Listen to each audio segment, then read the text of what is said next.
This is a quick video to help you complete the comment section of your roster slide, and this is worth I believe it's 10 points on your original rubric that talks about the TIE tools and ideas to be implemented.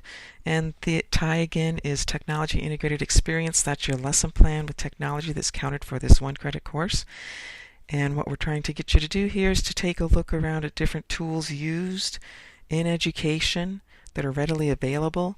A lot of tools that are already lifted by several districts, and tools that you could just simply request to have access to in your classrooms sometimes if that's what you need when you're actually teaching. And so this is an example of one that's completed with one option. I ask that you have at least 2 different options with 2 different tools. And so this is showing you how, and you can delete this. Well, you can leave it just like this where it says TIEs tools that I will implement. I believe there's some other information that you can delete before that. Clean it up so your comment section looks like you wrote it. And you will have a link to a tool that links to the URL of that tool. And it talks about how I can use Bubble-Us as a map to create a K to L chart in which each student could input their K, or what they know and what they want to know, before they get started with the lesson.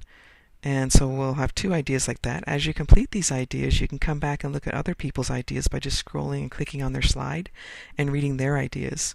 And it would help you get started with thinking about what will I actually do for a lesson, a technology integrated lesson. Could be an anticipatory set idea that you would implement. Could be some technology that you'll implement throughout the lesson. Could be a 1-computer classroom. Could be a classroom with 3 computers, or you might check out a lab down the hall. That's all totally up to you because that's real life. So let's take a look at the initial link where I gave you that resource site. Notice when you click on it, you can drag down to it and click on a link.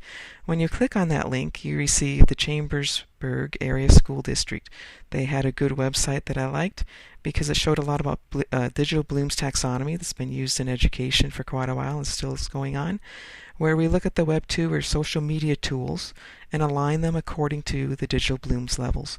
And so in this main website, you have to scroll through it, and you'll see things such as the original digital Blooms, where they take you through knowledge, through evaluation, and then they show the revised digital Blooms, where you start at remembering and work your way up to creating. But they choose to think at the top and think, what do we really want our students doing when they get done?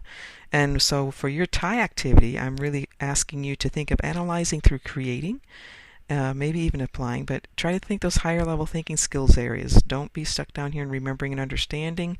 The power of the media allows you to do more into the analyzing and creating, because a lot of these are social and collaboratively created. Even if it's 1-computer classroom with my little K to L example, you'll see what it looks like. I'll show you what this Cover It Live looks like a little bit later on, where they had comments coming from audience members that are very useful. There's also, when you scroll down, some great links. This is where I found the Bubble-Us link.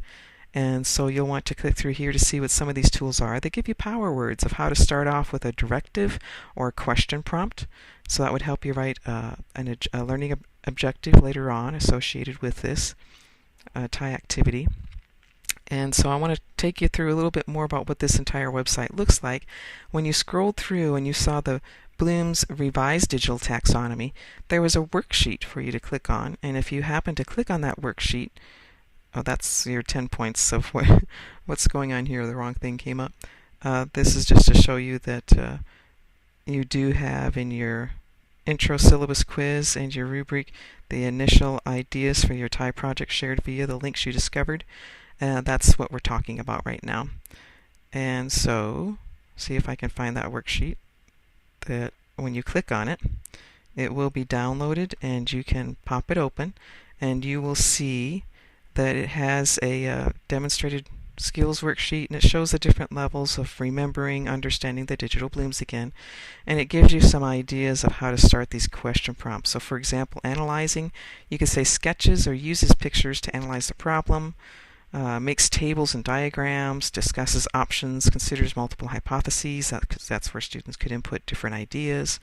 So you get to see the idea of how you can really use these tools where you can capture each student or each teams. If you think of it as a team reporting type of activity, maybe you have 5 teams out in your classroom and only 1 to 3 computers in the classroom, they could come back and do things such as discuss positions, consider multiple hypotheses. Each team could put up a unique hypothesis onto one Google presentation slide, for example. You've done a Google presentation slide and creating your introduction slide for this course so we can see your face and get to know your name a little bit about you. You could use the same tool to do something like this. Discusses options, considers multiple hypotheses. So you can have a couple of presentation slides where you're asking questions where you want input from each team.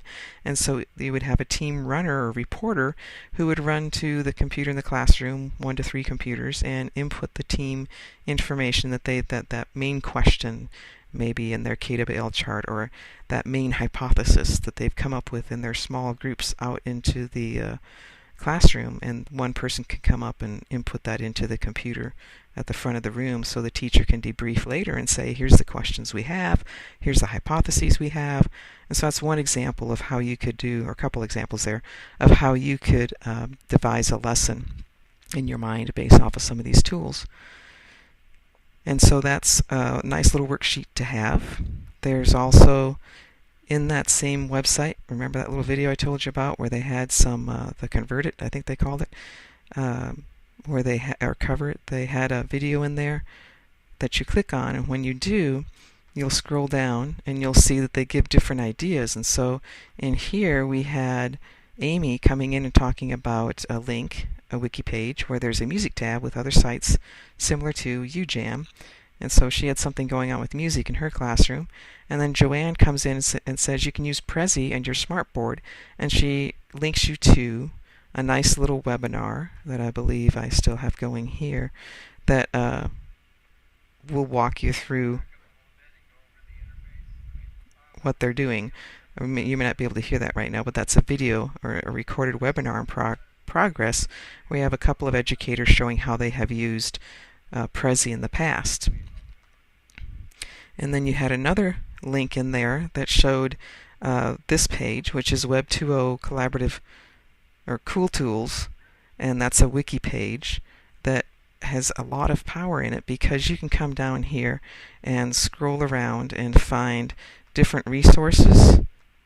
And so you have, for example, collaborative tools, research tools, and so when you click on these different links, they will show you tables, and they will show you different tools, and then they give you ideas of how you can use these tools. And this is also what you can use in completing your couple of comments on your roster slide.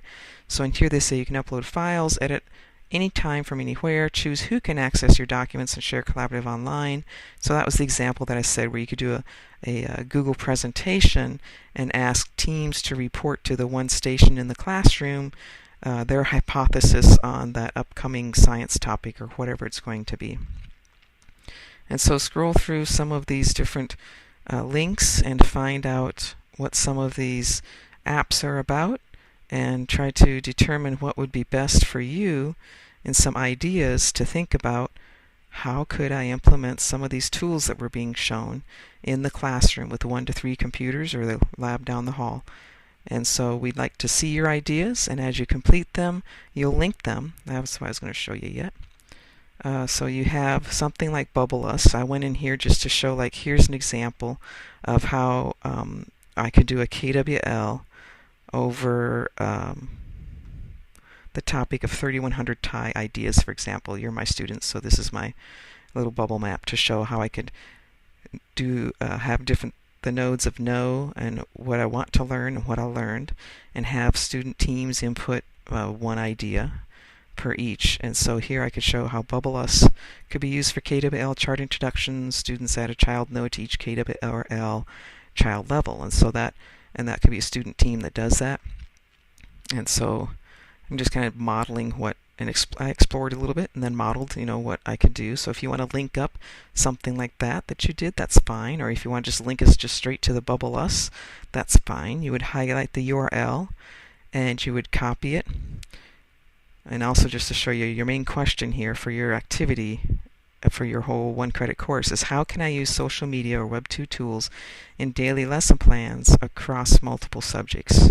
And so that's what you'll start to see unfold when you start sharing your ideas and as we start progressing through the course. And that's our main goal. So we ask that you have an open mind. Come up here and highlight. So let's say this is the tool you want to show us, or maybe the exact map. If you have exact address to that, this would just show us the tool. So you highlight the URL, you copy it, edit copy, and then you would come back to your Prezi or your Google Pres, and you would type out your idea of how you could use the tie tool specifically into your classroom.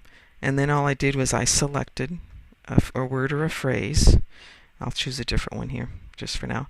Select a word or a phrase, and then you look for the link icon that looks like this, where it says insert link, or you can do the shortcut Command K, or you can go to insert link, any of those, and then you have the URL for the link, and make sure you're on web address, and you just do Control V for paste.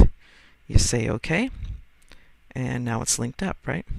So that's how you can go ahead and link up a word or a phrase to your ideas to take us right to the tool, or even if you explored around a little bit and played around with the sample like I showed, you can link us right to the sample if you want to. But the main thing is to capture that idea. In this case, it would be Bubble Us Map, to create a K/L chart in which each student or student team, I could say, could input their K and W onto the 1 to 3 computers in the classroom. So you're going to come up and edit your ideas like that. So we look forward to seeing lots of ideas come about and come into our workshop with these ideas, hopefully, and their learning objectives, specific learning objectives tied to your TEKs, because that will help you get further ahead into the workshop and start specifically planning for your TIE activity for the course requirements. Look forward to seeing you in the workshop.